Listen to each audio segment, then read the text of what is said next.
कहते हैं अगर आपको अपने दुखों को आधा करना है या फिर अगर आप दुख में से आधे दुख को बांटना चाहते हैं तो आप राधे राधे कहिए, क्योंकि जब राधा का नाम लेंगे तो आपका दुख जो है वो आधा हो जाएगा।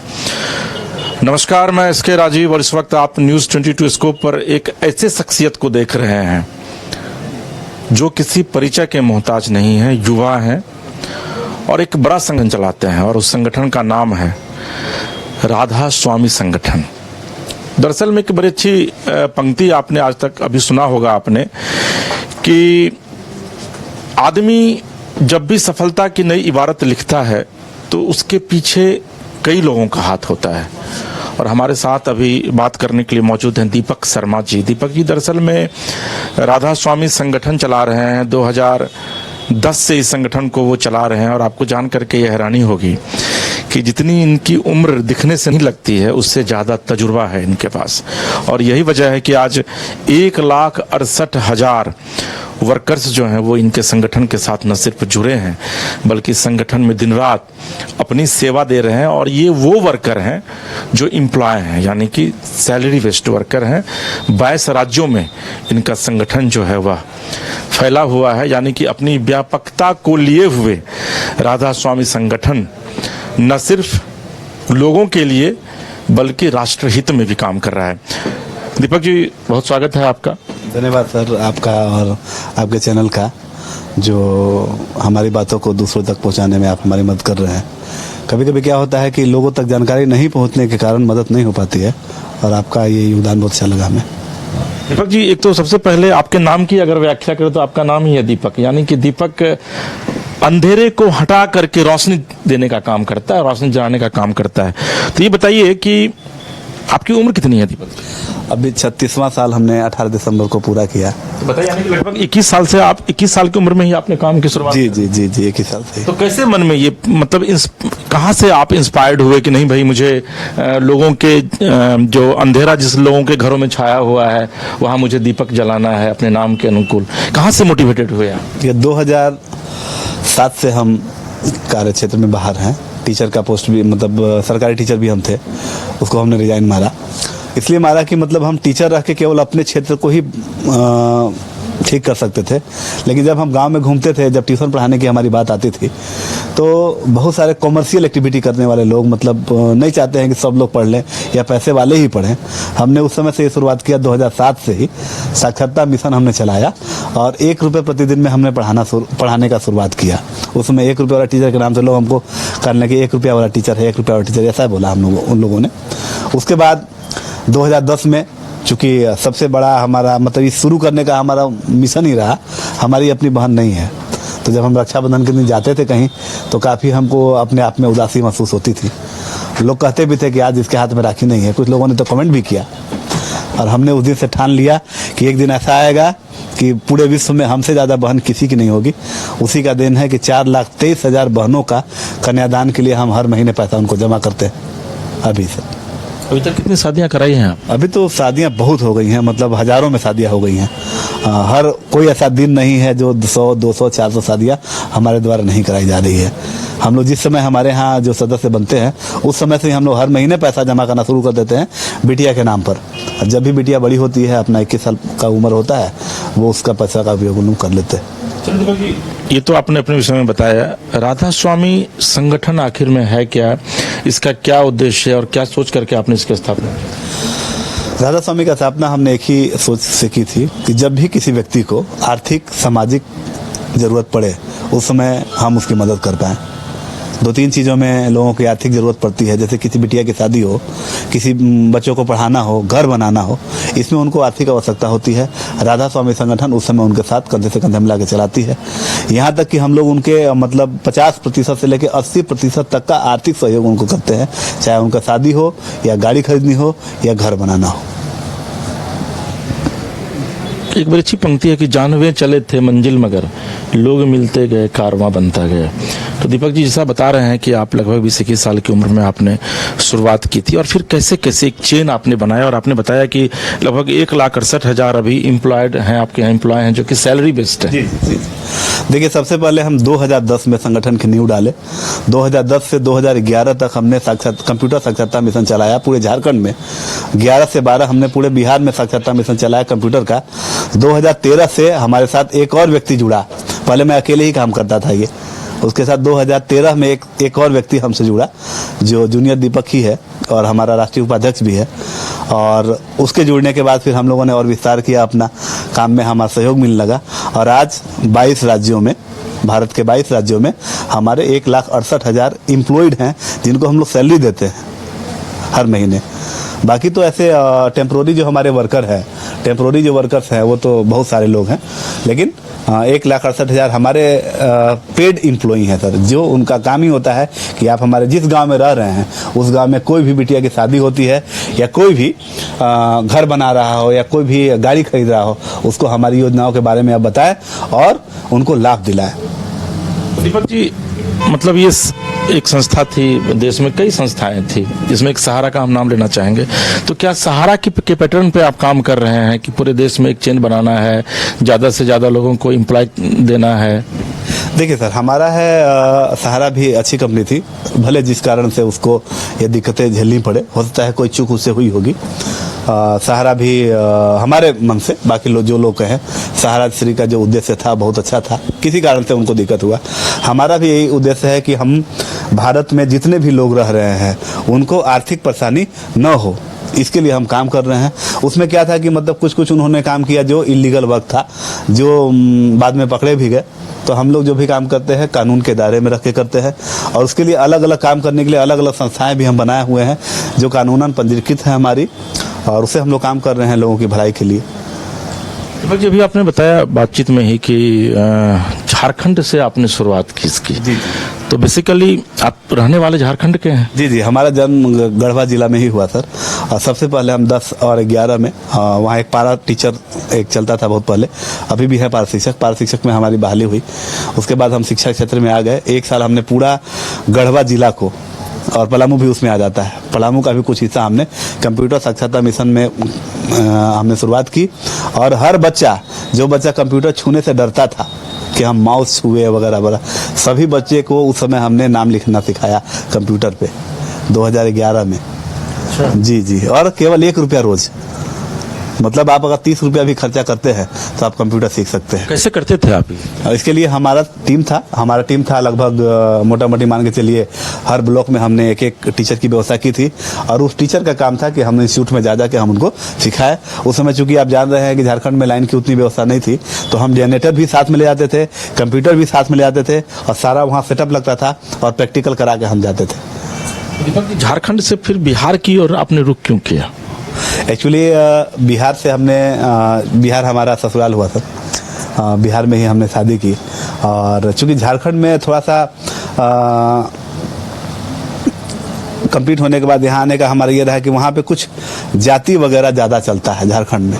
मतलब हमारा उद्देश्य था कि हम इलेक्शन वगैरह भी लड़े, तो हम जिस जगह में हैं वहाँ रिजर्व है सीट, वो मतलब हम वहाँ से लड़ नहीं सकते हैं। तो हम सोचे क्यों ना ऐसा क्षेत्र देखा जाए कि जहाँ रिजर्वेशन इतना ना हो। तो फिर हम झारखंड से बिहार चले आए, और बिहार में ही आके यहाँ पे हमारी धर्मपत्नी का काफ़ी सहयोग मिला हमारे काम को करने के लिए, और उस समय से यहीं हम रह गए बिहार में ही। बिहार के विषय में तो कहा जाता है कि बिहार जातियों का गढ़ है, और अगर जातियों को परिभाषित करना है तो आप बिहार में आकर के कीजिए। झारखंड और बिहार में आप कितना अंतर समझते हैं? क्योंकि आप बता रहे हैं कि झारखंड में जब आप थे तो आप गांव-गांव जाते थे, जाकर के 1 रुपया पर डे, और अभी बिहार में जो मैं देख पा रहा हूं कि एक बड़ा अंपायर आपने यहाँ खड़ा कर लिया है। तो झारखंड और बिहार में आप क्या कंपैरेटिवली डिफरेंस समझते हैं? झारखंड और बिहार में बहुत अंतर है सर। बिहार के जो भी जाति चल रहा है, लेकिन समझदार लोग हैं यहाँ पे। झारखंड में क्या है कि कुछ वर्ग के लोग, नाम उनका नहीं लेंगे, वो समझते नहीं हैं। उनको समझाने के लिए आपको उन्हीं के लोगों को चाहिए। मतलब अगर वो चाहेंगे कि आप उनको समझाना चाह रहे हैं, नहीं समझ पाएंगे। उनके लिए आप उस वर्ग के खास लोग को पकड़ के लाइएगा, या उस वर्ग के खास लोग को अगर आप रखते हैं तभी वो आपके बात को मान पाएंगे, अन्यथा आप उनके सामने कुछ भी कहते रहिए वो उनको समझ नहीं पाते हैं। बिहार को ही कर्मभूमि बना लिया। हाँ जी, कर्मभूमि हमारा बिहार है। और ऐसे तो हम चूंकि भारतीय हैं, भारत में हमारा जन्म हुआ है, तो धीरे धीरे हम बिहार के साथ साथ 22 राज्यों में काम कर रहे हैं। और झारखंड में भी हमारा बहुत अच्छा काम हो रहा है, मतलब लाभ देने में झारखंड में भी हमने कमी नहीं की है जी। क्योंकि अभी आपने कहा कि राजनीति में आपकी बड़ी दिलचस्पी है, तो राजनीति में आप किस नेता को अपना आदर्श मानते हैं और राजनीति में दिलचस्पी आपकी क्यों है, उसके पीछे की वजह क्या है? देखिए, राजनीति में आने का हमारा एक ही उद्देश्य था कि हमने एक विजन बनाया है। हमारा विजन है कि जब हमारी भारत सोने की चिड़िया रही है, शुरुआत में लोग कहा करते थे, कुछ लोग आए इसका पंख ले गए, कुछ लोग आए इसका पैर ले गए, लेकिन हमने एक अपने मैनिफेस्टो में ये रखा है कि मैं 2037 तक भारत को फिर से सोने का चिड़िया बनाऊंगा और एक भी व्यक्ति गरीबी रेखा से नीचे नहीं रहेगा। ये हमने प्रण लिया है और उस पर हम काम भी कर रहे हैं। और धीरे धीरे हम लोग ये काम हम अकेले नहीं कर सकते हैं, मतलब संगठन चला रहे हैं तो संगठन में आर्थिक आवश्यकताएं तो पूरी हमारी डोनेशन से ही होती हैं, लेकिन जब हम सरकार में आएंगे तो सरकार का एक अपना बजट होता है। बहुत सारे लोग बोलते हैं कि हाँ, इतने लोगों को नौकरी नहीं दी जा सकती है, लेकिन हमारे मैनिफेस्टो में है सर कि जिस दिन हम लोग आते हैं सरकार में, जिस दिन आएंगे या हमारे द्वारा सरकार चलेगी, होता है हम पूंजी बने, तो बिहार की बात करें या झारखंड की बात करें या ऑल ओवर इंडिया की बात करें, कोई भी ऐसा घर नहीं होगा जिसके यहाँ सरकारी नौकरी नहीं होगी। सभी लोगों के घर में सरकारी नौकरी देंगे हम। मुझे तो लगता है कि आप मोदी जी को चैलेंज कर रहे हैं, क्योंकि मोदी जी ने कहा कि भाई 2047 तक भारत जो है वो विकसित राष्ट्र बनेगा और आप 2037 की ही कर पाएंगे। हाँ, 2037 तक सर, 2037 तक हमारे मैनिफेस्टो में है। और अगर पहले हमारी सक्सेस हो गई कहीं इलेक्शन में, अगर 2-4 लोग भी हमारे आ गए, तो ये 34 में ही खत्म कर देंगे। मतलब 34 में ही सारा, मतलब पूरे भारत में कोई गरीबी रेखा से नीचे नहीं रहेगा। पता नहीं कि ये बियॉन्ड इमेजिनेशन है, क्योंकि 1947 से पहले से ही गांधी जी जब थे, वो जवाहरलाल नेहरू, तमाम लोगों ने एक ही नारा दिया कि भाई गरीबी हटाओ। फिर बाद में हुआ कि भाई गरीबी तो नहीं हट रही, अब गरीबों को ही हटाओ। प्रधानमंत्री मोदी जी आए, बिहार में नीतीश कुमार है, लेकिन उसके बावजूद गरीबी का लेवल तो वही है। आज भी विकासशील से विकसित की तरफ बिहार बढ़ नहीं पाया है। तो आपको लगता नहीं कि दीपक जी एक बड़ी चुनौती है आपके सामने? देखिए, चुनौतियां तो रहेंगी सर, सपना हमने बड़ा देखा है, लेकिन अभी तक हम देखते हैं कि जो भी पॉलिटिकल पार्टी है वहां तक पहुंच ही नहीं पाई है। सब लोग बोलते हैं कि इतनी नौकरी कहां से मिल जाएगी, कितने लोग को क्या क्या पद बनाया जा सकता है। क्योंकि मैं उजागर नहीं करूंगा, मेरी प्लान चोरी हो जाती है। 2 राज्य हमारे प्लान को चोरी करके, मतलब राधा स्वामी के प्लान को चोरी करके अपना सरकार बना चुके हैं। उदाहरण मैं दे दूंगा, ऐसा होगा जैसे झारखंड हो गया और मध्य प्रदेश हो गया सर। राधा स्वामी संगठन की एक योजना है मातृ सम्मान योजना, ये हमने 2010 में लॉन्च की थी। और 2010 से कहीं कोई भी पॉलिटिकल पार्टी इसको नहीं बोला। और जब 2023 में जब चुनाव हुआ मध्य प्रदेश का, बहना योजना उन्होंने लाया और वो योजना का ही फल है कि वहां पे उसकी सरकार है। अगर ये योजना नहीं आती तो इस बार वहां पे दूसरे पार्टी की सरकार बन जाती। ठीक उसी प्रकार से झारखंड में आप देखे होंगे, जो मैया सम्मान योजना उन्होंने किया, वो हमारा ही मातृ सम्मान था, हमारा मातृ सम्मान था सर। और 2010 से हम चल रहे हैं, लेकिन हमारा एक संगठन का एक लिमिट है। हमारे पास जितना पैसा है उतना ही हम माताओं को सम्मान दे पाते हैं। इन्होंने लोगों ने हमारे प्रोग्राम चुरा के ये अपना सरकार बनाया है। और एक अभी हमारे पास ऐसा मास्टर स्ट्रोक है कि मैं अगर आता हूं सरकार में तो पूरे भारत का हर घर में खोज के लोग को नौकरी दी जाएगी और आसानी से सबको, मतलब हर घर का आदमी ये बोलेगा कि हमारे यहाँ एक सरकारी नौकरी है। आप समझ सकते हैं कि अगर हर घर में अगर सरकारी नौकरी हो गया तो फिर तो कोई रहेगा ही ना गरीबी रेखा से नीचे। दीपक जी, पार्टी बनाए हैं आप? जी, पार्टी बनाए हैं हम लोग। राष्ट्रीय जन सरकार पार्टी हमारी है। राष्ट्रीय जन सरकार पार्टी? जी। अच्छा, तो ये पार्टी कभी नजर नहीं आई आप लोग फील्ड में, मतलब नहीं? एक्चुअली हम लोग पिछला बार चुनाव लड़े थे, हम भी लड़े थे, तो निर्दलीय ही लड़े थे। उसके बाद हमको लगा कि नहीं, निर्दलीय हम अकेले क्या कर सकते हैं, पार्टी बनाई जाए और चुनाव लड़ा जाए। तो हमने पार्टी बनाया है। और होता है कि 2025 वाला जो इलेक्शन आ रहा है बिहार का, 243 सीट से राधा स्वामी संगठन के कद्दावर लोग खड़ा हों। और हमारे जो 4,25,000 सदस्य है पूरे बिहार में फैले हुए हैं। हो सकता है हम कहीं भी जीत ना पाए, कहीं भी, क्योंकि हमारे जो है किसी विधानसभा में 10,000 है, किसी में 15,000 है, किसी में 5,000 है, उतना से चुनाव जीता नहीं सकता है। लेकिन अगर लोगों ने हमको सपोर्ट किया तो हम ये दिखा सकते हैं कि हमारे जो सदस्य हैं 4,25,000, वो हमको सपोर्ट करते हैं। आगे आने वाले चुनाव में हर विधानसभा में हमारा प्लान है 25,000 लोगों को घर देने के लिए सर, निःशुल्क घर देंगे 25,000 लोगों को। तो अगर आप 25,000 को घर दे देते हैं तो 75,000 वोट तो आपके पास तो है ही ना। और 60,000 प्लस अगर वोट किए तो आप विधायक हैं, और विधायक हैं तो आप कुछ भी है।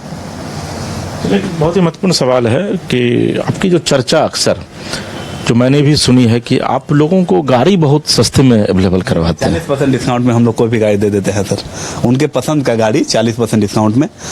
और जो उस गाड़ी से रोजगार सृजन कर रहे हैं, मतलब वो जैसे रेपिडो में लगाएं या ओला में लगाएं या वगैरह वगैरह, या टेम्पू खरीदें, ई रिक्शा करें, मतलब उससे उनका घर चले, तो 10% और उनको हम लोग सपोर्ट करते हैं, यानी कि 50% का हम लोग सपोर्ट करते हैं उन लोगों को। मकसद क्या है इसके पीछे? मकसद है कि हमारा वो सदस्य बने। आप समझ सकते हैं कि जिसको हमने गाड़ी दिया, जिससे उसका परिवार चल रहा है, जब हम उसके यहाँ जाएंगे तो वो मेरा भाई है सर। और जब किसी का भाई किसी चुनाव में खड़ा हो तो अपने भाई को ही वोट देगा, ये हमारा दिल कहता है। मतलब इस सदस्य जो आप बना रहे हैं उसका क्या कुछ शुल्क भी है मेंबर बनाने का? मेंबर बनाने के लिए हमारा शुल्क है, हम लोग लेते हैं 21 रुपया साल में। और प्रतिदिन हम लोग एक मुट्ठी अनाज, इष्टवृत्ति हम लोग उसको बोलते हैं, जो भी हमारे मेंबर हैं वो एक मुट्ठी चावल, जब भी उनके यहाँ भोजन बनता है, एक मुट्ठी चावल राधा स्वामी के लिए निकालते हैं। उस चावल का उपयोग हम लोग बेटियों की शादी में करते हैं, या कहीं हम लोग लंगर वगैरह चलाने में हम लोग करते हैं। और उससे जो भी पैसा जमा होता है हमारे यहाँ, उसे हम लोग कन्यादान में उसका उपयोग कर देते हैं। आपका टैग लाइन है, सेवा ही हमारा कर्तव्य है, बेटी बचाओ बेटी पढ़ाओ। जी हाँ जी, हमारा सेवा ही हमारा कर्तव्य है। बेटी बचाओ बेटी पढ़ाओ इसलिए है क्योंकि बिटिया ही ऐसी चीज है कि अगर आप उसको बड़ा बनाते हैं तो एक उनका घर तो सुधरेगा ही, जिनके यहाँ उनकी शादी होगी उनका भी घर सुधर गया। एक पंथ दो काज हो जाता है, एक बिटिया को पढ़ाने से, एक बिटिया को बढ़िया बनाने से दो घर को हम लोग सेवा दे पाते हैं। और खास करके हमने ये भी देखा है कि अगर बहनों की संख्या आपकी है, मतलब आपकी बहन है, तो जिस समय भाई अगर उनके घर पे जाता है ना, उस समय सबसे ज्यादा प्यार वो अपने भाई को ही करती हैं। आप देखा होगा आपने कभी, अगर आप अपनी बहन के यहाँ गए होंगे तो उनके यहाँ कोई है, आप चले गए मतलब आपके लिए वो हाजिर है। तो हम चाहते हैं कि हमारी इतनी बहनें हो जाए ना कि फिर हम जहाँ जाएं वो हमारा ही घर लगे। और जिस समय भाई का बात आता है तो पति को भी छोड़ देते हैं, मेरा भाई आया पहले से बतियाएंगे, उसके बाद बतियाएंगे। तो ये हम भाई का अपना बनाना चाह रहे हैं कि हर घर में हमारी बहनें हों। बाकी एक चलते चलते एक आखिरी सवाल आपसे ले लेते हैं कि चूंकि राजनीतिक महत्वाकांक्षा है आपकी, और आप बता रहे हैं कि 2025 में 4 महीने बाद चुनाव है बिहार में, उस चुनाव में भी अपने लोगों को आप उतारेंगे। आपको लगता है कि जिस तरीके से राजनेताओं और राजनीतिक दलों की एक भीड़ है राष्ट्रीय स्तर पर भी और प्रदेश स्तर पर भी, उसमें राधा स्वामी संगठन जो है वो खुद को एस्टेब्लिश कर पाएगा? देखिए सर, खास करके राधा स्वामी संगठन जो है आज से नहीं है, 2010 से 15 साल हो गया, और 15 साल से हम लोग नींव बना रहे हैं। नींव हमने इतनी मजबूत की है कि जब इमारत बनाएंगे तो देखना पड़ जाएगा लोगों को कि मतलब कोई पार्टी को पता ही नहीं चलेगा कि आखिर हुआ क्या। और हमारा जो लक्ष्य है 2037 में भारत का सबसे कम उम्र का राष्ट्रपति बनने का है, मैं उसके लिए लगा हुआ हूँ। राष्ट्रपति बनेगा, youngest president of India 2037 lock कर लिया जाए, फिर हम आपसे मिलेंगे। दीपक जी, आपको लगता है क्योंकि राष्ट्रपति बनने के लिए तो भाई लोकसभा में आपकी मेजोरिटी होनी चाहिए? जी 2037 का डेडलाइन है हमारा, उसके बाद हम यंगेस्ट नहीं बन पाएंगे। और हमारा सपना है कि भारत के यंगेस्ट राष्ट्रपति हम बने। मतलब भारत के भावी राष्ट्रपति के साथ में बात कर रहे हैं? यंगेस्ट प्रेसिडेंट ऑफ इंडिया, राष्ट्रपति तो है यंगेस्ट, हमसे कम उम्र में कोई राष्ट्रपति बना ही नहीं है भारत में। 2037 टैगलाइन है हमारा, उसके लिए हम काम कर रहे हैं। उसके बीच में जो रास्ता आ रहा है पार करते चलेंगे। चलिए, तो ये दीपक जी हैं, और एक बड़ी अच्छी पंक्ति है कि खुद ही को कर बुलंद इतना कि हर तकदीर से पहले खुदा बंदे से खुद पूछे बता तेरी रजा क्या है। दीपक जी, आपने अपना कीमती वक्त दिया, इसके लिए आपका बहुत बहुत धन्यवाद। फिलहाल के लिए अपने सहयोगी राजबल्लम के साथ इसके राजीव को दीजिए इजाजत, और आप देखते रहिए न्यूज बाइस्कोप। नमस्कार। गोल जहां 27 वर्षों के सफर में 17,000 से भी अधिक छात्रों ने डॉक्टर एवं इंजीनियर बनकर भरे सफलता की ऊंची उड़ान, जहां साधारण छात्र भी असाधारण सफलता प्राप्त कर बना रहे इतिहास। दूरदर्शी शिक्षाविद श्री विपिन सिंह के मार्गदर्शन में मेडिकल एवं इंजीनियरिंग के लाखों छात्रों के लिए आशा की किरण के रूप में गोल्ड रिजल्ट फैक्ट्री